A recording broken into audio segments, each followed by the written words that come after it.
All right, this is Vanny. So this week, today I'm in Madisonville. It's going through phases. Right now, it's in a phase on restoration, gentrification. So there's this a traditional artisan furniture maker by Don Stephan. I'll go inside to see, yeah, what's this about. Follow me. My name is Don Stephan. I'm here in Madisonville, Madison Road, Kenwood. I've been turning bowls for 10 or 12 years out of trees that have to come down for one reason or another.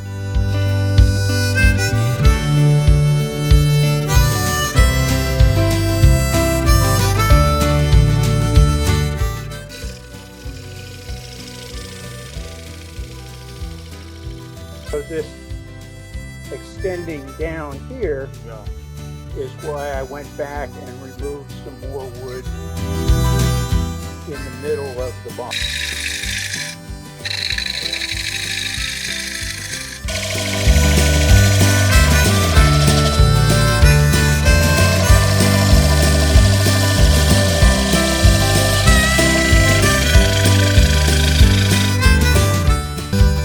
I used to build furniture as well, and people don't recognize today the amount of time it takes for long-lasting, well-built furniture. So I couldn't make anything. I've been transitioning to wood turning full-time. Often I'm turning from someone's tree that they want some bowls as keepsakes for the kids Ah. and or to give to their neighbors. I also have found a market for wedding presents, salad mixing bowls. Ah. Some of the different bowls that I've turned. This is a beach bowl. The lines on the outside are a result of fungus interacting with each other. They put up walls to protect the food source from competing fungus. Oh, so those are wall, those lines. Those black lines makes for a very unique pattern.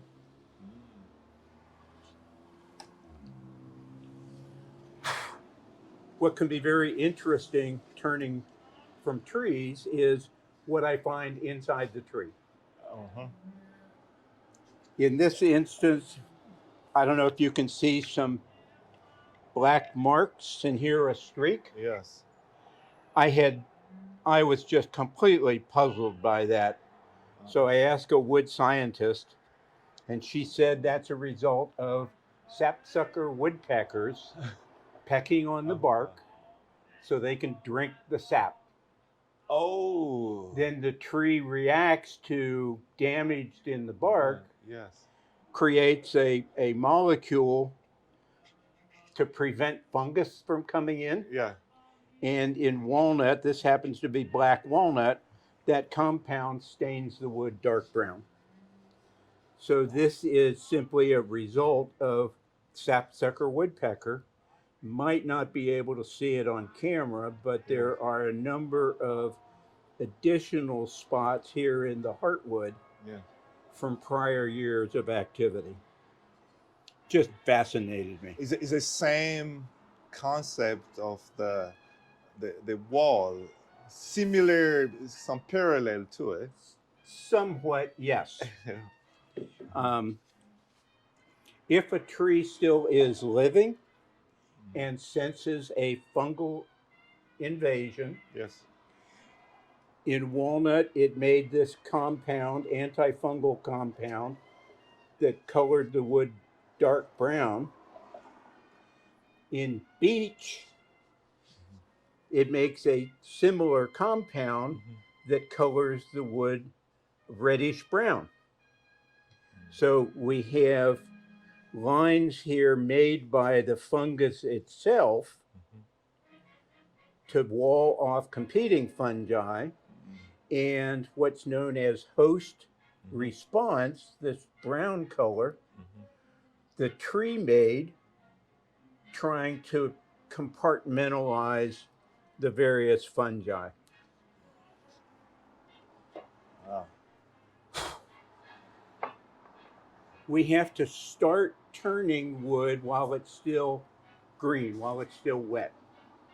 As wood dries, it shrinks about a third more along the growth rings than across the growth rings. Oh. That creates a stress in the wood, and that's why often we will see cracks in the ends of firewood, Yes. logs. Yeah. That's due to the uneven shrinkage. The ratio of shrinkage rates varies among different trees. Here is again black walnut. I don't know if the camera will show this curvature. Yes. This was flat when I took it off the lathe, and the wood still was wet. So here's the greater shrinkage along the growth rings. Yes. So in effect, it pulled the sides down. Ah. This also was round when I took it off the lathe. Yes. Now it's a little bit oval shaped. What's the time span it takes to change? I'm turning wet wood. Yeah. As soon as I took it off the lathe, if I left it open, it would dry so quickly, it's likely to crack. All these paper bags you see on the floor are bowls that I've just recently turned. The paper bag slows down how quickly the wood dries. So the hope is that as that stress slowly accumulates, the wood will accommodate it by bending, or what we call warping. Yes. Oh, wow. That ratio, I think in black walnut, is 1.2 or 1.3. So the amount of warping is noticeable, but not overly so. So it's become part of the aesthetic a little bit. This happens to be poplar, another common wood.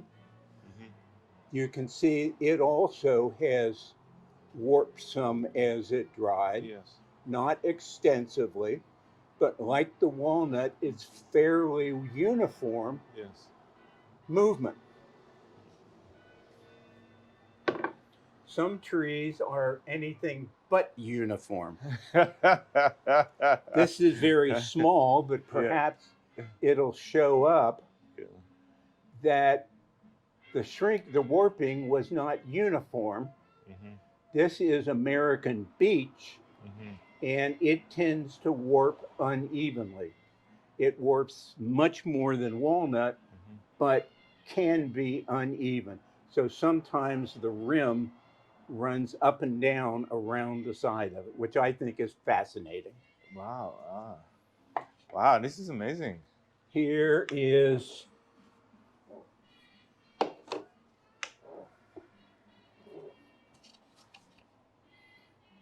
American elm.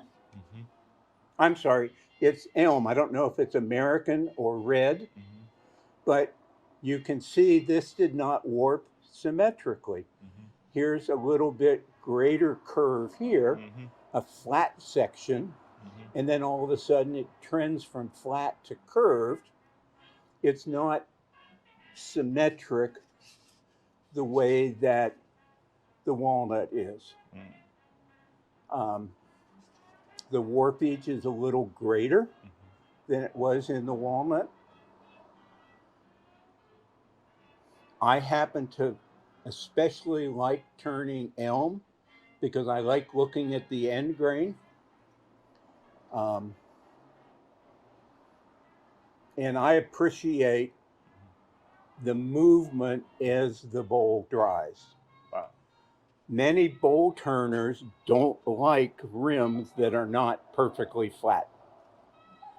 So the first time they turn the bowl, they simply create a rough shape, leave the wall thicker, put it in the basement, and let it dry for months or longer. Yes.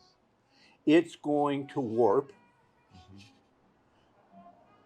After it dries, they put it back on the lathe, turn it a second time, which is why they have to leave a thicker wall. Yes. When they finish, they have turned dry wood, so it will always stay perfectly round with a perfectly flat rim. But this is what wood does as it dries. I think this is much more honest to the properties of wood, and I'm just fascinated by that. So the natural process take a course. This again is walnut. You can see some of that curvature that occurred as it dried. Fairly symmetric and uniform curvature, though. I mentioned that they have to dry slowly. I weigh the bowls once a week. Yeah. I don't know if you can see the numbers recorded here. It took about 7 or 8 weeks for this bowl to dry. So I'm weighing the weight once a week. When it stops losing weight, then it's stable. It can be sanded and then finish applied. So it's got a process. a lengthy process. Yes. What seem to be more common as wedding gifts are a shape that I call a salad mixing bowl. It has a band, makes it easier to hold, especially when you're washing it. Proportions of height to diameter, fairly consistent. The only drawback is that it's a very large bowl. Takes up a lot of space. You can't fit it in a wall cabinet, so it has to be out on the counter or down in the basement. And it's really too large even for keeping bananas and apples and avocados on the counter. They would just look lost in it. You have to be a lot of it. A slightly smaller bowl, perhaps for a salad for two. Yes. Popcorn watching a movie, potato chips, and much more usable size, fresh fruit on the counter, for example. Get your daily banana, apple, avocado. That's beautiful. Very usable. Most of the time, I'm going to wander and make things difficult. It's all right. So here's a picture, here's a cross section of wood, and you can see what that uneven shrinkage does. All those cracks. That's what's up. Bowls actually come from, they're up and down in a tree. They're not across. The growth center is unstable, tends to crack a lot. So we always want to stay at least an inch away from that growth center. This would be a potential bowl facing the center of the tree. This would be a potential bowl facing the bark. For bowls facing the bark, sometimes we try to leave the bark on the wood. What's called a natural edge. Nice. This shape looks similar to what happens as a bowl dries, but this is simply due to the curvature of the tree. Yes. Here was the center. This is the normal curvature of the tree that creates that saddle shape. Ah, this is good. Here's a better example. Here's another beech bowl, Mhm. and you can see how irregular that rim warped, which I love, and that's just a characteristic of beech. Does customer appreciate Some customers appreciate it. Yeah. Some customers say it's not perfectly round. That's nature, right? And it's personal preference. Correct.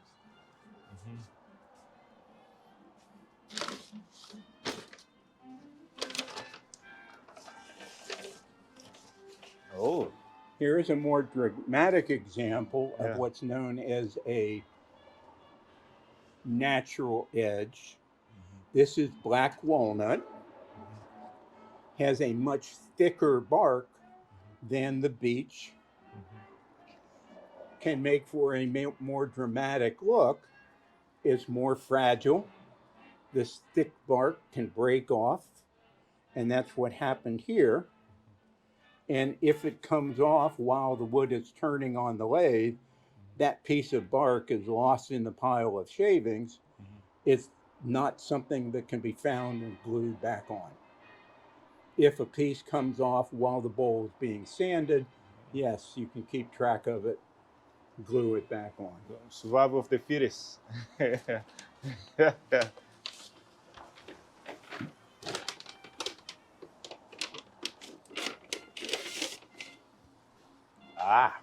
Another salad mixing bowl, a little bit taller proportion.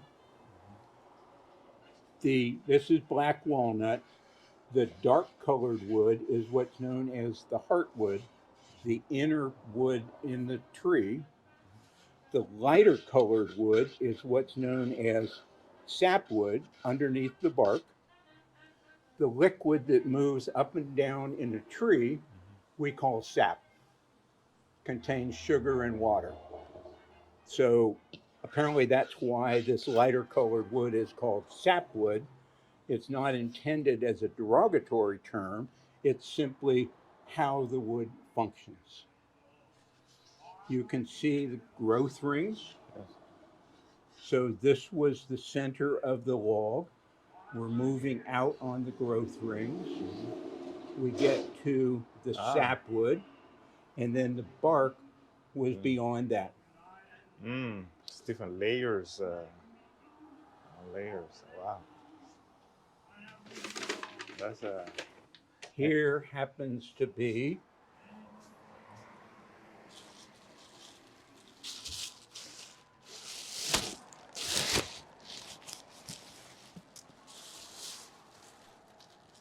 a blank for turning a bowl.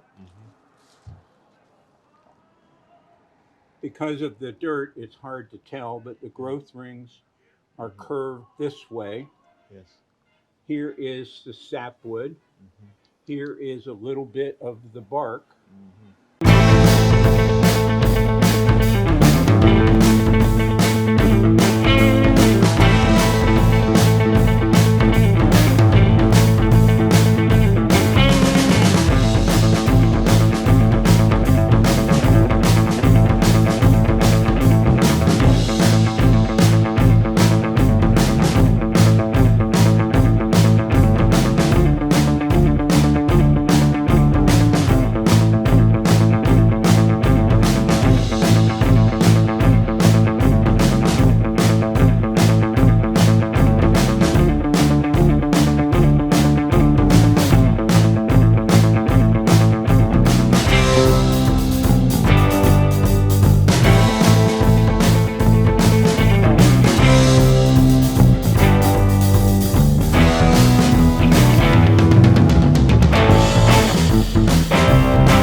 Not bad.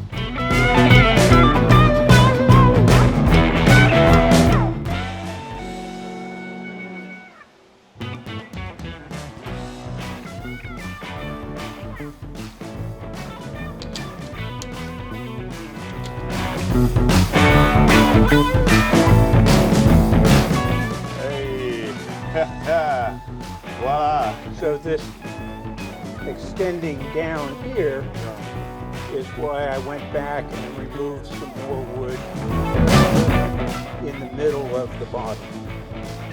I was trying not to make it too bottom heavy. Oh, look at that. Wood and say, oh, I'm going to create this shape. And it's going to be real attractive. I just have to start taking wood away and Slowly. what do I like? I think I'll take a little off here, I'll take a little more there. But what I like doesn't mean it's art. It's hopefully usable, Correct. functional, Practicality, yeah. but is it artistic?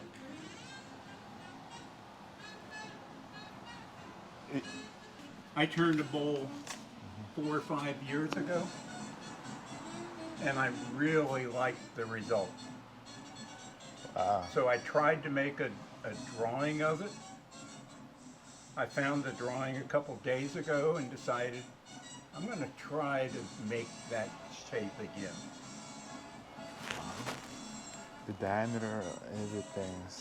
So this is it. This is the byproduct. Yeah, and I don't, a true artist is not going to look at arithmetic ratios. Which is, I need to look at arithmetic ratios to help me get started. so you know how much you have to take it away, how much you have to keep it. I'm just looking for proportion.